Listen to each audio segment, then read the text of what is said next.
Welcome back to KHAIR'S Garage. If you haven't already, like, comment, and subscribe. In the previous video, we did the Hellcat steering wheel with the SRT airbag swap. If you want to check that out, I'm going to go ahead and throw the link up here. But in this video, we're going to be doing the red button swap.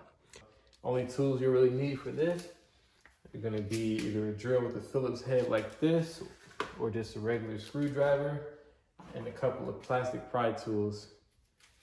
And also a 10 mil so you can disconnect your battery, because anytime you do electrical work on your car, you always want to have the battery disconnected. So that's the first step. We're going to go ahead and unplug that, and then we'll move on to this trim panel. All right, so once you got that battery disconnected, you just want to hop in, hold down the power button, start button, whatever you want to call it, for about 30 to 60 seconds to make sure all the power is drained from the car. And once that's done, we'll move on to this trim panel here. All right, so first step is to pop off this here trim panel. All you'll do is get your pry tool, get down in this gap, and pull out. Pretty simple. And from there, you see you'll have 1 and 2. And all you'll do with this is go ahead and grab either your screwdriver or your drill and get these out.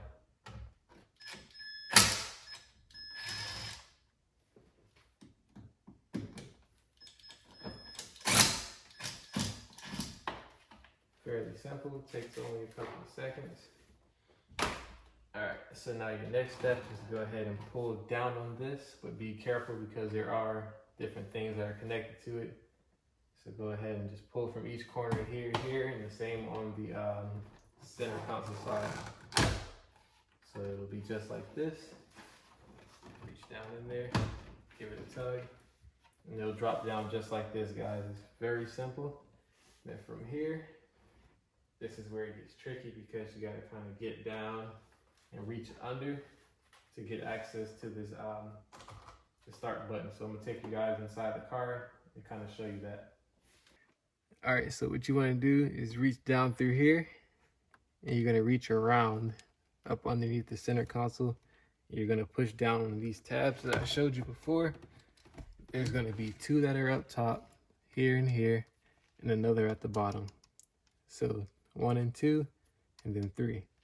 So once those are all squeezed, you're going to push the button out through the front, just like so, and then it'll expose the connection wire. So to disconnect that wire, you just push down and pull forward.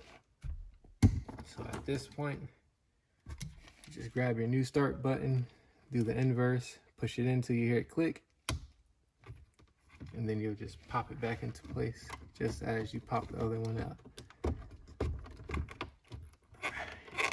Tug, make sure it's nice and snug. Push around the edges. Then get your hand up out of there if you can. God. So if you're tall and you got big arms, big hands, it's not going to be the easiest thing in the world to do. Just a heads up. And the inverse of what you do is just go ahead and slap this panel back up. But before you do that, just to make sure everything works, I'm going to go back and plug up the battery. So give me 1 second and I'll be right back. All right, so now that the battery is plugged up and we have power, let's go ahead and give it a test run. All right, so as you can see, we got some power going. And the button's pretty much fully functional, guys. So the last test is to go ahead and start the car. But since everything is running, the car wouldn't even go to run mode without the key in it. So let's just give it a start and see that it's going. And as you see, everything's working out the way it's supposed to.